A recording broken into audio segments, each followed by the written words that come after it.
Hello, this is Jeff Gaudiosi, and you're on misplacedstraws.com where music comes to life. And my guest today is one of the preeminent scholars on one of America's great rock and roll bands, the Allman Brothers Band. In 2014, he wrote One Way Out, the inside history of the Allman Brothers Band, and he follows that up now with a fascinating new book centering on a specific time in their history called Brothers and Sisters, the Allman Brothers Band and the inside story of the album that defined the 70s. Here to talk about it, please welcome Alan Paul. Welcome. Thank you. Nice to be here. Happy to be called a scholar. I wish my mother... A gentleman and a scholar. I'll have to make sure my mother watches this one. So now, One Way Out is about as definitive as it gets when talking about the Allman Brothers Band. What made you want to go back after the few years and zero in on this specific era? Well, I just thought there was so much left to be said. There were a lot of things that I scratched the surface of in One Way Out. By definition, because it was as definitive as it is, or I set out for it to be, I couldn't go super in depth into anything in the same way. So this is almost as many words about this era. And I just learned more and more, and I was able to put it in perspective. And it came to seem a little strange to me that the Brothers and Sisters era was a little bit overlooked. It was by far their most successful era. But when they reformed in 1989 and then going forward, they went back to the original Duane era lineup. Basically, they did briefly have another piano player, but basically they became a guitar band again. So they never had a lineup again of one guitar, Dickie Betts, and piano, which was Chuck Leavell in this era. And I think partly because of that, the era ended up being a little bit overlooked, and it just seems strange to me because it was their most successful era. And so, thank you for calling me a scholar of the Allman Brothers. I also am an amateur scholar of the American history and culture. And in this era, there was so much to cover because they were, as a result of their success, in the middle of so much. So they directly got President Carter elected. They, hosted, along with the Grateful Dead, the largest rock festival ever in America, Watkins Glen, Summer Jam at Watkins Glen, 600 to 650,000 people. Their relationship with the Grateful Dead, that exemplifies it, but it was at a high point. That was a whole relationship that I felt was underexplored. Even Greg's marriage to Cher, which most real Allman Brothers fans sort of roll their eyes at even talking about. But it was important. I mean, Greg and Cher were like the Kim and Kanye of 1974, 75. They were on the cover of People magazine. They were on one of the first covers of People magazine. And so there was just so much there that I felt I'm not even talking about Southern rock, the Southern rock explosion that came in the aftermath of Brothers and Sisters. None of that would have happened without the success of the Allman Brothers. So it was just such a rich vein to explore. And once I got the idea, I started poking around and I felt better and better about it. Like there was even more. Each of those things that I knew I would explore, I explored more than I anticipated, if that makes sense. So like the relationship with the Grateful Dead, I knew I would go into. It became 2 chapters instead of 1. Watkins Glen became 2 chapters instead of 1. The relationship with Jimmy Carter becomes a sort of a thread that runs through the whole last second half or last third or maybe of the book. So there was just so much to explore. So even though I had scratched the surface of all of it in One Way Out, I wanted to go deeper. Yeah, and I definitely want to get into each of those things. I have, questions that address all of that because it is just such a fruitful era. But even before we got to that, I mean, there have been bands that lost major figures and continued on. I mean, AC/DC's top of mind, more recently, the Foo Fighters. But to lose 2 foundational members and still be able to create such a landmark work is just stunning. What was it, do you think, about the 4 remaining members that drove them not just to continue the band, but to create something like Brothers and Sisters? Yeah, so I've thought about that a lot, of course. There is no one answer. There's no simple way to tidy that up. But I think there's a few things that if you put into perspective, it all makes sense together. So first, um, how did they get through Dwayne? Let's just put Barry Mhm. aside for a second. They did it by pulling together. I mean, it was the only thing they knew how to do. They very briefly thought they might break up. It became really quickly apparent to them all they couldn't do that. Then they thought even they would take, 6 months off and figure out what they were going to do. They were back at, hanging out at the rehearsal space in days because that's what they did. And as Butch Truck said to me, we're musicians. We play music. We grieve through music. We have solidarity. Mhm. The brotherhood thing was a real thing. It was tested. There's a lot of ways you could point and say that's ridiculous. They fought over this, that, and the other. But I mean, people fight with their brothers and sisters and Mhm. parents all the time, and they still love each other, and they're still a family. I would say it's more like that. So they needed that brotherhood and sisterhood because the wives and girlfriends were a big part of the story as well. They needed that to survive the loss of Dwayne, and so in a weird way, it pulled them closer together. They soldiered on for a year as a five-piece band, which is to say the same exact band but without Dwayne, which I think is incredible. That's another one of the reasons that this story resonates is, and the Allman Brothers story in general, and I think I emphasized this in One Way Out, and maybe even more so here. There is a resiliency there that I think cuts across whether not all of us are going to be rock stars, certainly generational rock Mhm. stars, but we're all going to face loss. We're all going to lose loved ones. We're all going to have Yeah. lose people in our lives that you can't imagine living without. And the way they responded to it is incredible. So even before this era, I would start it with the second half of the Eat a Peach sessions, which they went back and finished after Dwayne died. And the first thing Greg did, who's completely bereft because he loses not only his bandmate but his brother and essentially his father figure, even though they're only a year apart. He writes "Ain't Wasting Time No More." Greg didn't always live up to these high standards of how to live, to be sure. But neither did Thomas Jefferson, and Mhm. his words ring in our ears for hundreds of years. And so, I think that's okay. Like people sometimes focus on the hypocrisy. I don't view it that way. It's an ideal, and it's a setting out something to strive for. Ain't Wasting Time No More, incredible for Greg to write that in the aftermath. And Dickie at the same time steps up, and that's his first recorded slide guitar part Mhm. in the absence of this slide guitar genius. So there's the template. So then, okay, they get through that year. What are they going to do? They don't know. They made it through that year, but there's an emptiness there. They can't quite imagine how they're going to record in this lineup, and they can't still imagine breaking up. And they stumble onto what? The prodigy genius of Chuck Leavell, who's the generational piano player. They didn't set out looking, hey, let's go find a great piano player. They just found Chuck. He was around Macon, where I am right now. And he was working on Greg's solo album initially, and incredible. So how did they do it? All of that stuff, and then ultimately finding Chuck. Then as they're getting it back together, they're moving ahead, and they're just starting to record. They've recorded 2 songs on Brothers and Sisters, which are the first 2 on the album, Wasted Words and Ramblin' Man, and Barry Oakley dies. And they're thrown right back into this same morass that they had just come through a year earlier. But this time they don't even like hesitate. They know what they're going to do. They start auditioning bass players, and JMO says, "Hey, what about my old buddy Lamar, who was his best friend growing up in Gulfport, Mississippi?" Lamar comes in, boom, it's immediately clear he's the guy.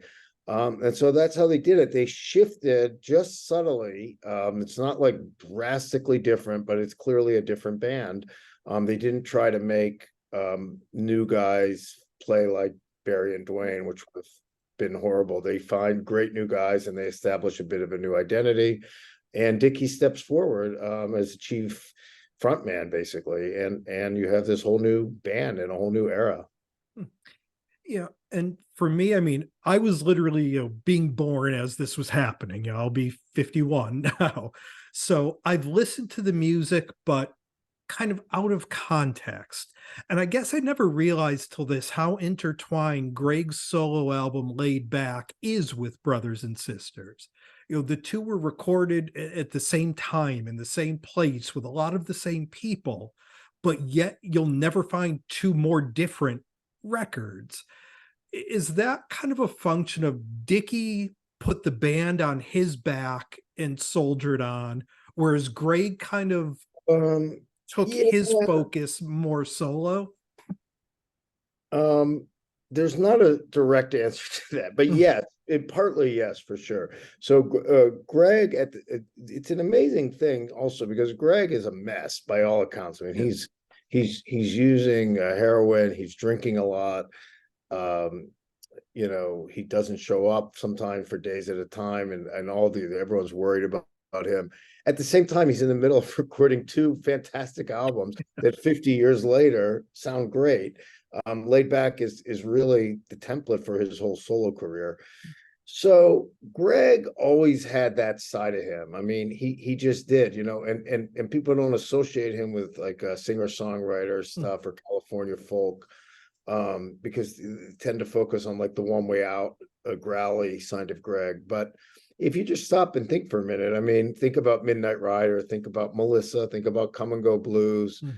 All of those songs, if they had come out initially as a solo recording made in California with I don't know, Waddy Wachtel and Yeah. Russ Kunkel and uh, Leland Sklar, they would have sounded great. And Mm, you'd be like, oh, Greg Allman, that great California mm, singer-songwriter. I mean, he always had that in him. And he may have pursued that. That was sort of where his heart and soul was. I once described it to Greg, and he loved this as writing songs like Jackson Brown and singing them like Little Milton or Ray Charles. And Greg said, that's it, man. That's my deal. And when I realized that, 25 years ago, and I started writing about Greg in that way, it helped me understand him better. And in all honesty, it ingratiated me to Greg because he was so delighted that somebody had seen that. mhm. And so this is all kind of a long answer to it, but that was always there. And so on Laid Back, he had a chance to exercise that part of him. And that left a little bit of a hole in the Allman Brothers. Mhm. He's still singing great. Like listen to Southbound. Dickie wrote it. Greg sings it, and it sounds like Greg wrote it, because of the way he invests himself in it. But yeah, Dickie stepped forward. Dickie was taking more control. In later years, Greg would sometimes express resentment about that and stuff, but clearly it was what had to happen. And I don't think it was a point of conflict at the time Mm. at all. The one original, Greg has two original songs on the album, Wasted Words and Come and Go Blues. Not everyone will agree with me. I think Wasted Words is not that great of a song. I would call it a third tier Greg Allman Mm. song, to me. But Come and Go Blues is a first tier all the Mm. way. Me also, everyone's opinion can differ.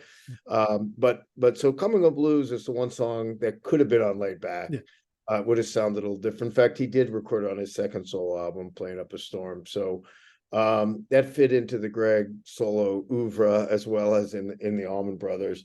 But you can start to hear a divergence there, and Yeah. Dickie is now, but it's not like Dickie had a distinct sound. I mean, he didn't have just one sound. Like, how do you connect Jessica and Ponyboy? Right. I mean, they're Yeah, really they're different songs. different. Yeah. Yeah, but they don't seem that different now because if you've listened to the Allman Brothers enough, you know that they both sound like Dickie Betts. Yeah. But that's because you know that they sound like Dickie Betts. If you just take them on the surface of the songs, those two songs in Southbound, those are pretty different, and Ramblin' Man is completely different. So Dickie still was really diverse. I mean, but all taken all together, it's the Dickie Betts sound, and it did dominate the record. I mean, that's absolutely fair to say. Yeah, and we mentioned earlier the relationship with the Grateful Dead and its part in this book. And I really enjoyed those chapters, Watkins Glen, RFK Stadium. And I think I was left with the impression that for all of the drugs and stuff that went on in the Grateful Dead camp, the music, the sound, and the performance were always paramount with that band. Yeah, Whereas with the brothers, at the time, they're all dealing with their own demons, they're dealing with loss. Management is kind of taking over. and it became a little more about the business when the two of them played together. Is that accurate?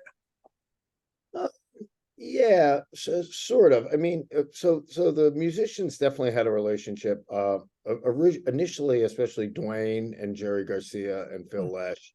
After Dwayne was gone, Dickie Betts had not ever sat in with the Grateful Dead in the early days, but he heard in Garcia, the minute he ever heard the Grateful Dead, a kinship and a similar approach to music.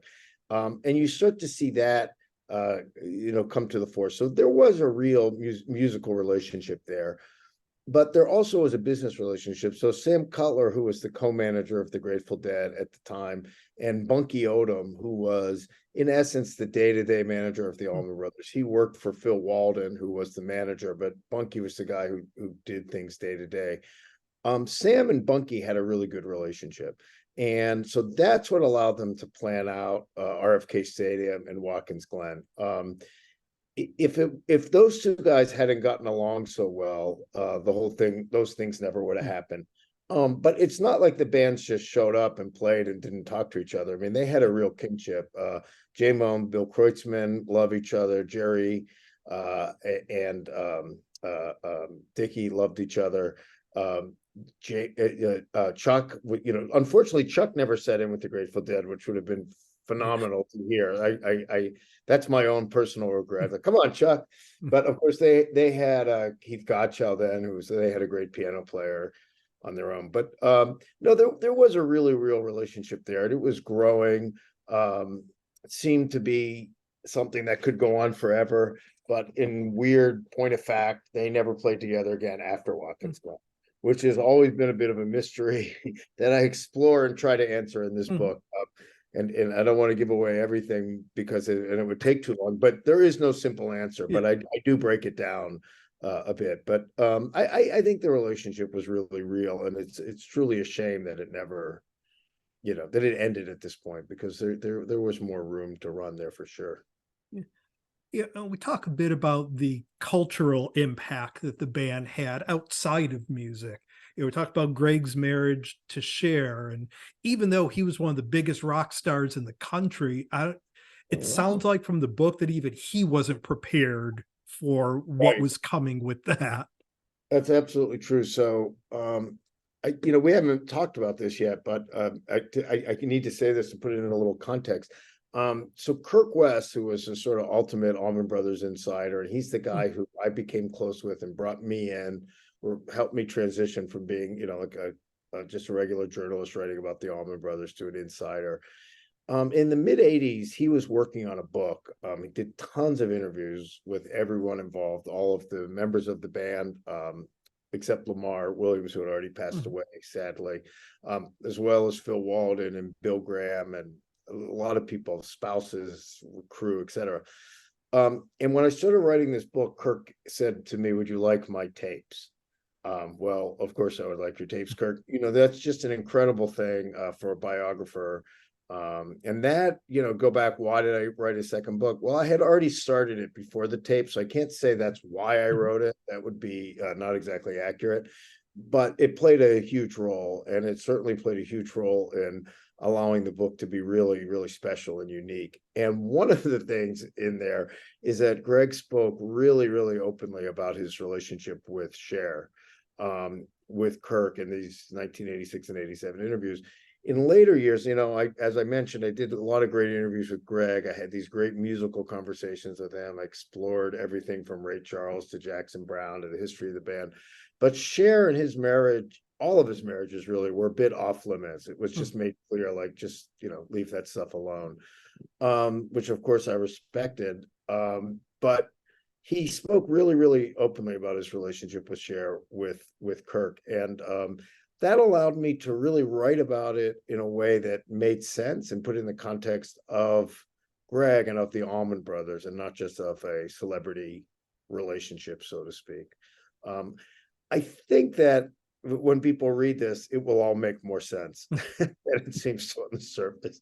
That's the most I can say. I mean, it's not for me to say if it does or it doesn't, but I do think it does. And I was excited when I heard that, not because of any titillation, I mean, but because it's interesting, and it's human. And to go back to what your question was, yes, he says very directly in that interview that early in their relationship, once Greg was going to go out and move out into her place in Beverly Hills, which was very early, she said to him, "You don't know what you're getting into with me. The media is going to drive you crazy. The press," I think was the word they used then. And he was sort of laughed at her. He said, "I don't care about that." And he says in this interview, I'm trying to think of his exact word, but it was basically, "Fame didn't turn me on to her. Fame was a pain in the ass." But Greg had been, I mean, again, this is after Watkins Glen. This is after multi-platinum album with Brothers and Sisters. He had been a serious rock star pretty much his whole adult life, but he didn't understand what this meant. This was a whole different thing. He wasn't followed around by paparazzi, especially down here in Macon. They were treated like stars, but also left to live their lives a bit. He was now into a completely different level of fame. And he struggled with it. I mean, I think it would be a real oversimplification to say that caused the dissolution of their marriage, but it didn't help. I mean, it was a challenge. And I think it's pretty well documented with Greg and Cher, more so when you read this book, but more broadly, I think people understand how that's a hard way to live and to have a relationship.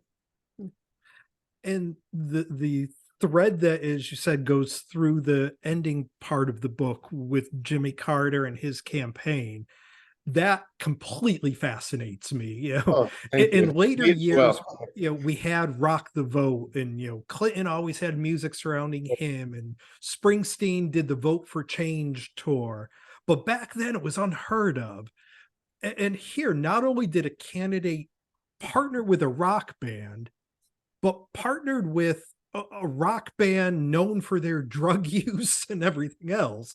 And you talk about the party with Dylan and the band at Carter's mansion when he was governor. I mean, there's no cell phone cameras back then, but I have to think that something like that relationship could not exist today in today's political climate. Yeah. I mean, I have to think about that. I mean, on the one hand, yeah. On the other hand, you know, I mean, Trump had Ted Nugent and Kid Rock in the White House, like I think in his first months.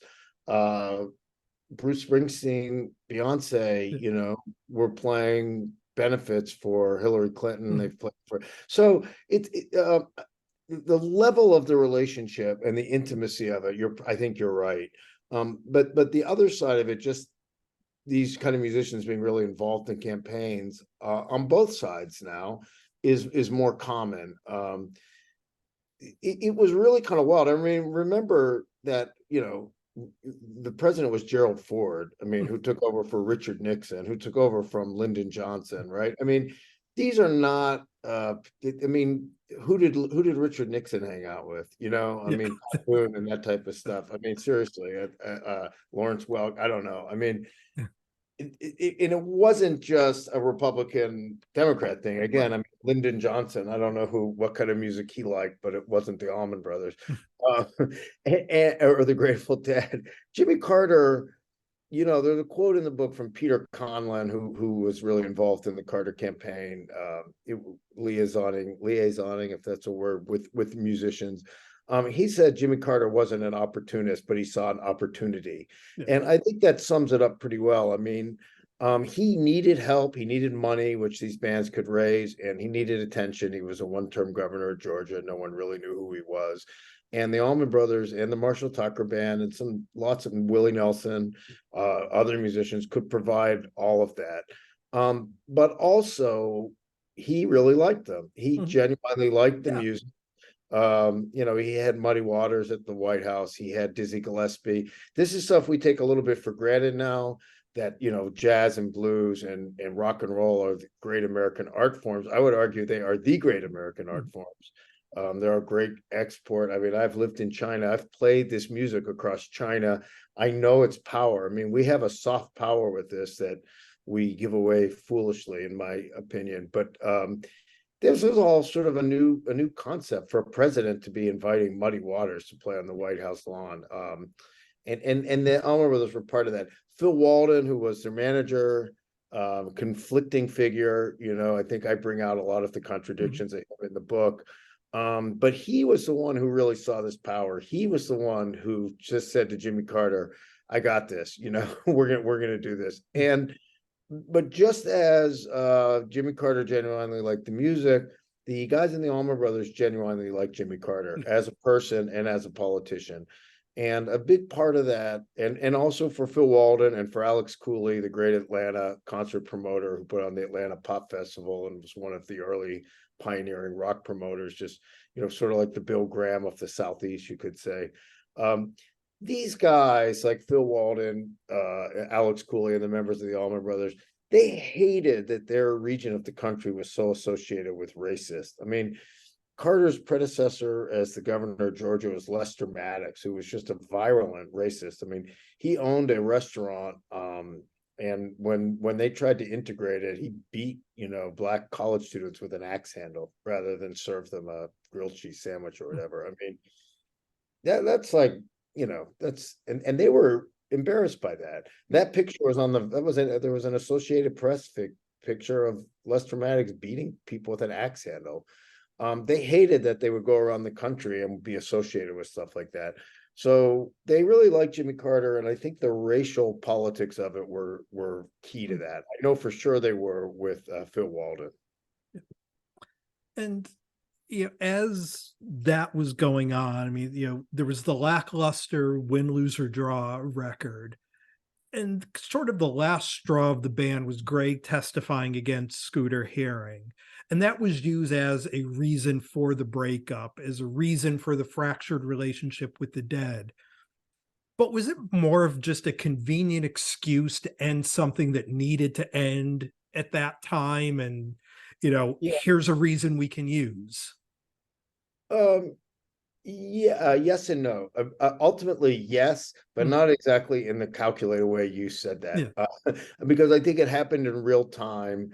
But yeah, the band was in bad shape and they were petering out. I would say to put on my sort of armchair psychologist hat, that they were collapsing under the emotional weight of these losses that they had sort of just pushed away and barreled on. It's not like Greg or Dickie or any of these guys went to therapy when Dwayne or Barry died and talked it out and were coming to grips with it, or even talked about it with each other. I mean, one of the ways they dealt with Dwayne's death was they didn't deal with Dwayne's death. They dealt with it by being together, and they talked about him in present tense. They almost talked about him as if he had just like taken a hiatus from the band. And so that's a pretty deep level of repression and pushing down, stuff. And then, as Dick Woolley, who was the director of promotions for Capricorn Records, said to me, "If success won't change you, nothing will." They got a lot of money, and they were, the usual rock and roll excesses. I mean, drugs, separate limousines, so they didn't have to talk to each other. This is a group of guys who had shared a house, who had driven across the country, sitting foot to head to foot in a Econoline van. And then extreme separations. And so it was a combination of all those things. And the trial was what pushed it over the edge. I do think you mentioned also the Grateful Dead. I do think that more directly and for real led to a break with the Grateful Dead. Garcia called Greg a rat, and never really softened. I mean, everybody eventually sort of forgave Greg for the most part, except Garcia. And I had mentioned earlier Sam Cutler and Bunky Odom. The Grateful Dead took a hiatus 1974 and 75. When they came back, Cutler didn't work for the Grateful Dead anymore. The Allman Brothers broke up in 76. When they came back in 78, Bunky Odom was gone. So they didn't have I think if those guys had been around and they could make a phone call, they would have been able to overcome this other stuff. But in their absence, that stuff lingered. And so I do think it ultimately was the straw that broke that relationship. And we'll never know what would have been if Dwayne and Barry lived. We wouldn't have gotten brothers and sisters, though. I think that is pretty clear. Personally, I always felt that after going out and doing the Layla sessions, that Dwayne eventually would have left the band to grow as a guitar player and do other things. Do you think the Allman Brothers would have lasted all of that time if Dwayne had lived? Well, I mean, there's no way to know, but I don't think he would have left them. I do think he would have left them in a sense. Like I think he would have kept doing other projects, but I don't think the band would have broken up. I think it may have evolved in such a way where Dwayne did whatever, more collaborations along the line of Layla, maybe with whomever. I mean, anybody could have benefited from that guy walking into a studio Yeah. with them. Greg probably eventually would have done a solo record, more or less like laid back, regardless. Mm. Maybe, you know, Dickie would have maybe done a solo record more or less like Highway Call, which I'd cover in here as well, and is Mhm. one of the forgotten gems. I think they would have continued to do stuff like that. I don't feel that they would have broken up because I think that they had something really special together. And I don't think Greg and Dwayne would have just decided not to work together anymore. I think they were too close. And I think that there had been a lot of tensions just before Dwayne died. A lot of that was fueled by growing drug use. Yep.